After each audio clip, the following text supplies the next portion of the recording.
ఇక్కడ మనకు స్ప్రెడ్‌షీట్‌లో forecast sheet chart ఉన్నది.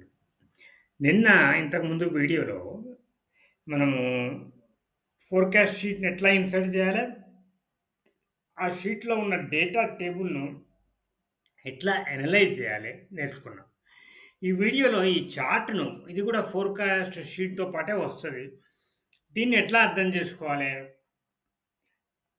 ఇక్కడ చూడండి బ్లూ కలర్‌లో ఉన్నది. ఇవన్నీ హిస్టారికల్ వాల్యూస్ అంటే మనం ఇచ్చినయన్నమాట. జనవరి ఫస్ట్ నుంచి డిసెంబర్ 31 వరకు మనం వాల్యూస్ ఇన్‌పుట్ చేసినాం కదా! ఆ వాల్యూస్ అన్నమాట ఇది. ఇక్కడ కింద ఎక్స్ యాక్సిస్ మీద డేట్ ఉంది. వై యాక్సిస్ మీద సేల్స్ ఫిగర్ ఉంది. దీని తర్వాత వచ్చింది సెంటర్ లైన్ ఒకటున్నది చూసారా? Orange colour, orange, red. ఇదేంటంటే ఫోర్‌కాస్ట్ వాల్యూస్. మనం ఇచ్చిన వాల్యూస్‌పై డిపెండ్ అయ్యి ఆధారం చేసుకొని ఈ ఫోర్‌కాస్ట్ వాల్యూస్‌ని చెప్పింది. దీనిలో ఒక్కొక్క పాయింట్ మీద మనకు వాల్యూ తెలుస్తది. తర్వాత ఇప్పుడు చూడు ఇక్కడ చూడండి ఇక్కడ మనకు వాల్యూ తెలిసింది చూసారా? 13,612 ఉన్నదక్కడ.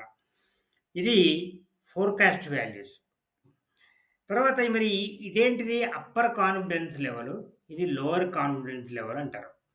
అంటే ఏంటి? ఈ ఫోర్‌కాస్ట్ వాల్యూస్ ఇక్కడ చెప్పిండు కదా! ఇది ఇక్కడే ఉండాల్సిన పని లేదు. ఇక్కడి వరకు పోవచ్చు. అంటే ఇక్కడి నుంచి ఇక్కడికి వరకు ఏదన్నా వాల్యూ వస్తది. మనం ఏం చెప్పినాం 95% ఇది ఇది కావాలి అక్యురసీ అని అన్నాం గదా! డిఫాల్ట్ అది. దాని ప్రకారం ఇది వచ్చింది. ఇంత పెద్దగా ఎందుకున్నదిది? మనకెట్లా అర్థం కావాలి? మనం ఎట్లా ప్లాన్ జేసుకోవాలి? ఇది సన్నగున్నదంటే ఓ 100, 1000 ఉంటే కొంచెం అటు ఇటు మనం ఇన్వెంటరీ ప్లాన్ జేసుకోవచ్చు. మిగతాయన్నీ ప్లాన్ జేసుకోవచ్చు. కానీ ఇంత పెద్దగున్నది. మినిమమ్ వాల్యూ తీసుకున్నప్పుడు మనం చూస్తే ఇక్కడ మినిమమ్ వాల్యూ ఎంత ఉన్నది?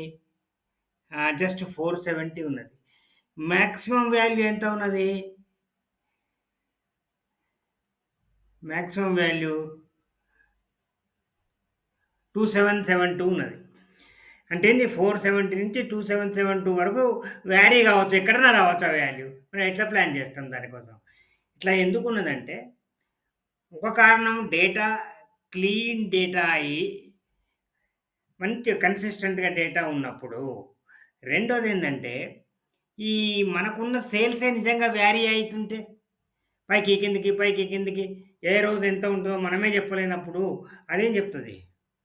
కాబట్టి మన ఫోర్‌కాస్ట్ వాల్యూ ఎప్పుడైనా గానీ దగ్గరకుండాలి.